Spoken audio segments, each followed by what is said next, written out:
साहेब, बारामती लोकसभा मतदारसंघामध्ये एक भावनिक प्रश्न मध्ये निर्माण झाला. तुम्ही शोधनातल्या घरचं आणि बाहेरचं, आणि त्यानंतर हा प्रश्न ज्यावेळेस सुनेत्राताईंना विचारला गेला त्यांना अश्रू अनावर झाले आणि त्यांनी काहीच उत्तर दिलं नाही.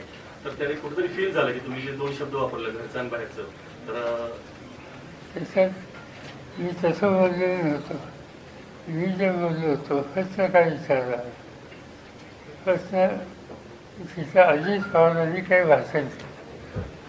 त्यांच्या भाषणात त्यांनी सांगितलं की मला निवडून दिलं, मला म्हणजे त्यांना स्वतः निवडून दिलं, ताईंना निवडून दिलं, आता सुनेला निवडून द्या. आणि देत असताना त्यांनी आणखीन काही वाक्य वापरायचं.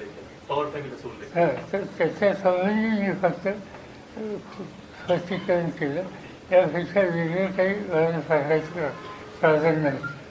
आणि महिलांच्या हिताच्या संबंधीचा इश्यू जर असेल तर मला असं वाटतं की या देशात महिलांच्या आरक्षणाचा पहिला निर्णय राज्यातला घेणारा मुख्यमंत्री मी होतो. शासकीय सेवेमध्ये त्यांना एक विशिष्ट आरक्षण द्यायचा निर्णय माझा होता. केंद्र सरकारमध्ये मी संरक्षण मंत्री असताना तिन्ही दलामध्ये मुलींना सहभागी करून घ्यायचा निर्णय माझा होता. त्यामुळे असे अनेक निर्णय आहेत की त्या निर्णयामध्ये महिलांना सन्मान आणि प्रतिष्ठा मिळेल याची काळजी घेण्याची भूमिका मी घेतली. आणि आमच्या सगळ्या सहकार्याने त्यांना सातत्यानं पाठपुरावा त्याचा केला. आणि हे झाल्यामुळं आम्हाला लोकांचे या महिलांच्याकडे बघायचा दृष्टिकोन किती समंजसपणाचा आणि पाठपुरावा करण्याचा आहे हे स्पष्ट होतं.